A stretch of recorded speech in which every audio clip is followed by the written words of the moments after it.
Welcome, everyone, ready to dive into something really exciting. We're setting sail for Christopher Nolan's new project, his take on Homer's The Odyssey, and it's got everyone buzzing, how will Nolan, the guy who gave us Inception and Interstellar, those mind-bending films, how's he going to handle a story that's already overflowing with gods and monsters and a journey that spans, like 10 years?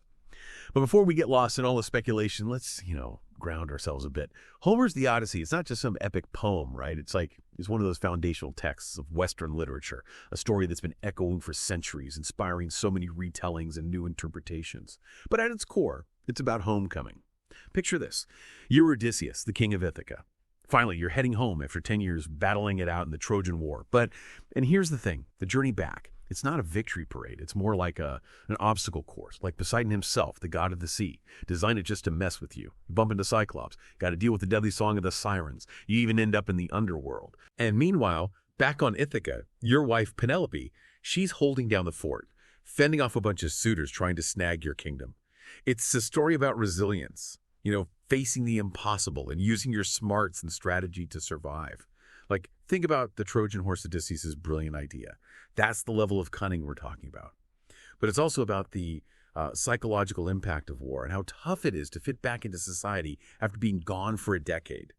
Nolan's explored these themes before, but with The Odyssey, he's got this canvas that's already loaded with symbolism and metaphor.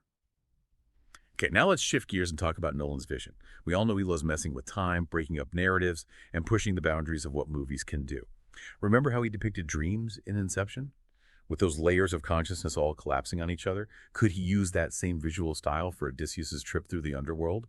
Just imagine the river Styx not just as this mythical river, but as a representation of the subconscious, a place where Odysseus confronts his past traumas and, wrestles with his own mortality. And how's Nolan going to handle those mythical creatures all over the Odyssey? Are we going to see a CGI extravaganza?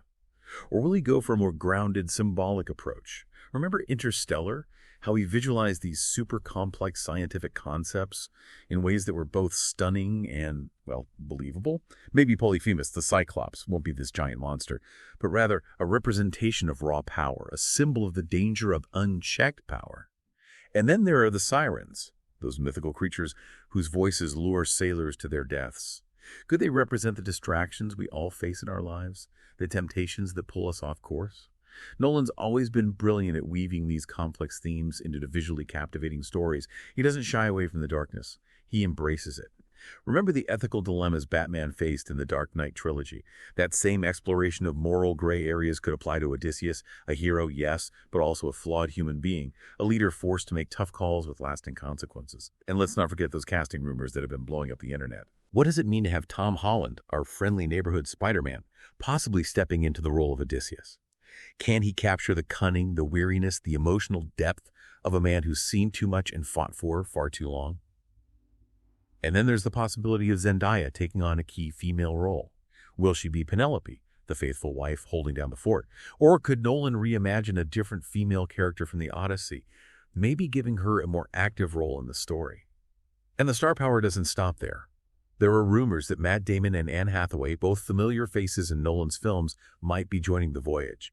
Adding them would bring a whole other level of complexity and gravitas to the project. And hold on tight, because we're not even done. Robert Pattinson and Lupita Nyong'o are also reportedly in talks to join the cast. It's a lineup that screams star power and a diverse ensemble, reflecting the global reach of the Odyssey itself. So what we have here is a recipe for a cinematic event. A timeless story, a director famous for his visual storytelling and intricate narratives, and a cast that could set the box office on fire.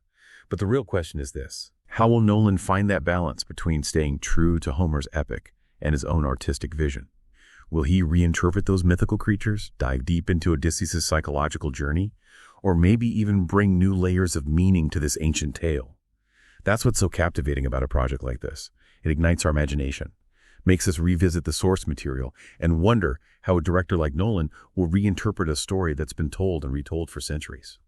It's like we're standing on the edge of this uncharted territory, right? And we're kind of bracing ourselves for a journey that feels both familiar and completely new all at once.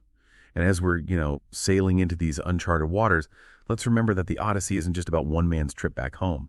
It's a reflection of what it means to be human, right? It's woven together with themes of love, loss, that resilience, and that never-ending hope. Think about Penelope, waiting all those years for her husband to come back, weaving and unweaving that shroud just to keep those suitors at bay. She's like the embodiment of quiet strength, fierce loyalty that still resonates today, So how will Nolan capture that depth in her character, that emotional weight she carries as she's on her own odyssey of waiting and not knowing? And then there's Telemachus, Odysseus' son. He goes on his own dangerous journey trying to find his dad. He goes from boy to man, facing all these dangers and learning what it means to be brave and responsible. Could this be like a coming-of-age story happening alongside this grand epic, a parallel journey that shows how both father and son transform? Nolan, he's got this knack for layering narratives, for creating worlds within worlds that, collide in these unexpected ways. Could we see Telemachus' journey mirroring Odysseus' trials? Maybe even ending with them meeting up in a way that completely redefines their relationship. And let's not forget the date. July 17th, 2026. Yeah, it's a while to wait, but that kind of tells you how ambitious this project is, right?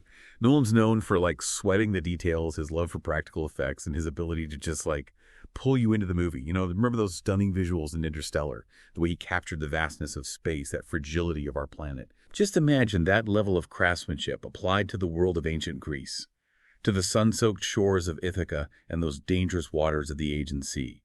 We know Nolan is a master of suspense. He can make even the most ordinary moments feel tense. How's he going to bring that to the Odyssey?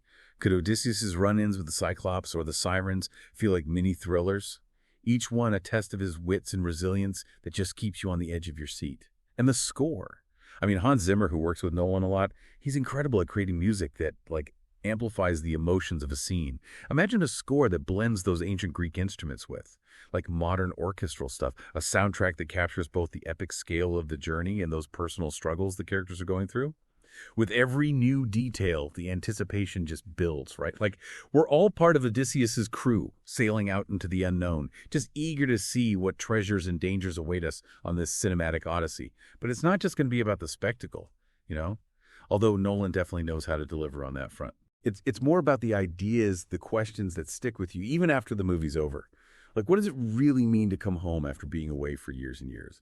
Can you ever truly go back to the people and places you left behind? Or do those experiences, do they change you forever? These are questions that run through the Odyssey, right? And I'm pretty sure Nolan's going to dig into them with his signature style, that blend of intellectual stuff and real emotional depth. Remember the end of Inception, that spinning top leaving you wondering what was real and what wasn't? Could Nolan's The Odyssey end on a similar note? Making us question our own ideas of truth and what it means to come home. I think ultimately Nolan's The Odyssey it's like an invitation. It's an invitation to revisit this classic story, to explore those timeless themes through a modern lens. It's like he's saying, come on, let's have this cinematic experience that's going to challenge you and reward you. It's a chance to get lost in a world of myth and wonder, to wrestle with these big ideas and to walk out of that theater with a new appreciation for the power of storytelling. So while we wait for this cinematic voyage to begin, let's hold on to those questions and let's see what we discover along the way. Because really, isn't that what a deep dive is all about? That thrill of discovering something new, the joy of exploring, and that satisfaction you get when you emerge from the depths, understanding yourself and the world around you a little bit better.